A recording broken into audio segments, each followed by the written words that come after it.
Tema 7 Subtema 1 Muatan Bahasa Indonesia. Pada kesempatan kali ini kita akan belajar penyajian informasi dalam bentuk peta pikiran. Pada pembelajaran 1, kamu telah belajar menemukan informasi bacaan. Sebagai pengingat, informasi bacaan dapat ditemukan dengan mengetahui isi bacaan.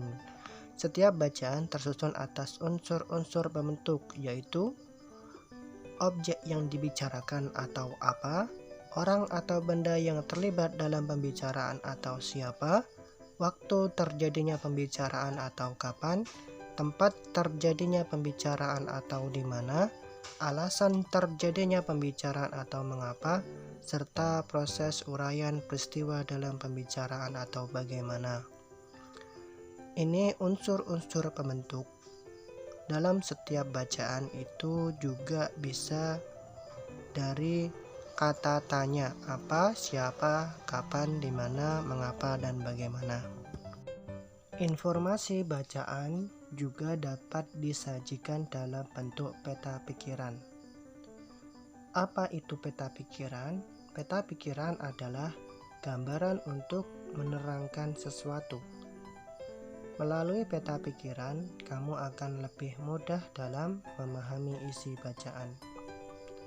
Peta pikiran dapat disajikan dalam bentuk kotak, lingkaran, atau oval. Dalam penyajian isi bacaan menggunakan peta pikiran, kamu tidak perlu menulis semua kalimatnya. Kamu dapat menuliskan isi bacaan dengan berpedoman pada unsur-unsur pembentuk bacaan.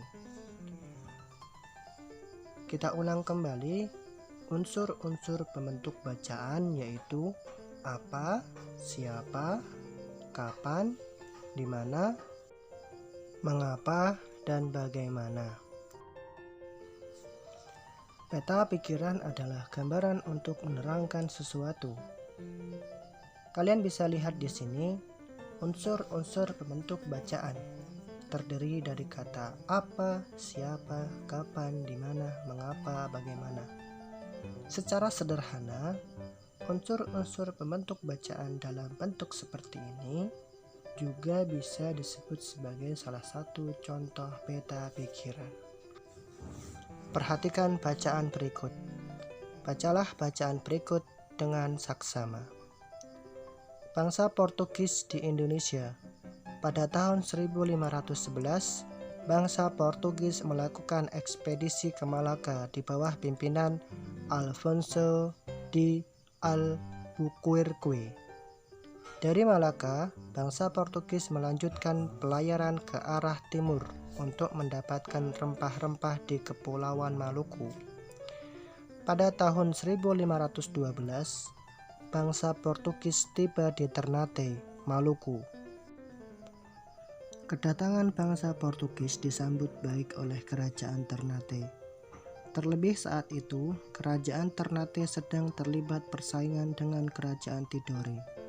Bahkan, bangsa Portugis diizinkan membangun benteng Sao Paulo di Ternate.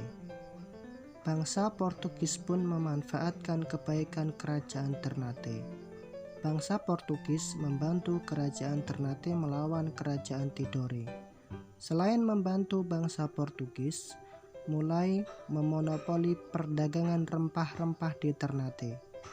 Bangsa Portugis membawa pengaruh bagi bangsa Indonesia. Kedatangan bangsa Portugis turut memperkaya jumlah kata-kata dalam bahasa Indonesia, seperti mentega, mona, sinyo, dan sebagainya. Selain itu, bangsa Portugis memperkenalkan musik keroncong kepada bangsa Indonesia.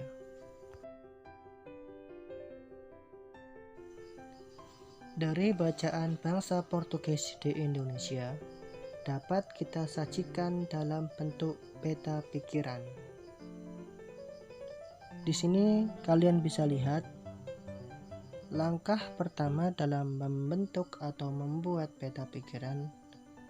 Yang pertama adalah dengan menuliskan judulnya, Bangsa Portugis di Indonesia. Peta pikiran dapat disajikan dalam bentuk kotak, lingkaran, atau oval. dalam peta pikiran ini menggunakan bentuk kotak. Jadi kalau semisalkan kalian mau membuat dalam bentuk lingkaran atau oval, itu boleh-boleh saja. Namun dalam peta pikiran kali ini, Pak Guru akan menjelaskan dalam bentuk kotak. Setelah judulnya dituliskan kemudian juga diberikan kotak, kita bisa lihat di situ ada waktu kedatangan bangsa Portugis. Nah, waktu ini adalah salah satu unsur-unsur dari pembentuk bacaan dari kata tanya kapan.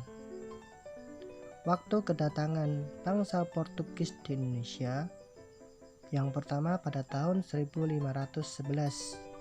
yang tiba di Malaka.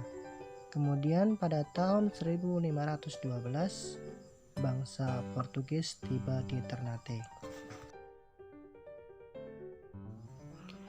Kemudian daerah kekuasaan ini mewakili unsur pembentuk bacaan dari kata tanya di mana. Di mana kekuasaan bangsa Portugis? Di Ternate, Maluku. Siapa tokoh terkenal bangsa Portugis? Alfonso de Albuquerque. Ini mewakili unsur pembentuk kata tanya siapa. Kemudian, bagaimana pengaruh kedatangan bangsa Portugis? Pengaruh kedatangan bangsa Portugis memperkaya jumlah kata-kata dalam bahasa Indonesia. Kemudian juga bangsa Portugis mengenalkan musik keroncong. Itu mewakili unsur pembentuk kata tanya bagaimana. Jadi, ketika kamu menyajikan informasi bacaan dalam bentuk peta pikiran, kamu dapat menuliskannya dengan berpedoman pada unsur-unsur pembentuk bacaan. Yang pertama, apa, siapa, kapan, di mana, mengapa, dan bagaimana. Jadi kamu tidak perlu menuliskan semua kalimatnya. Kamu bisa berpedoman pada unsur-unsur pembentuk bacaan tersebut.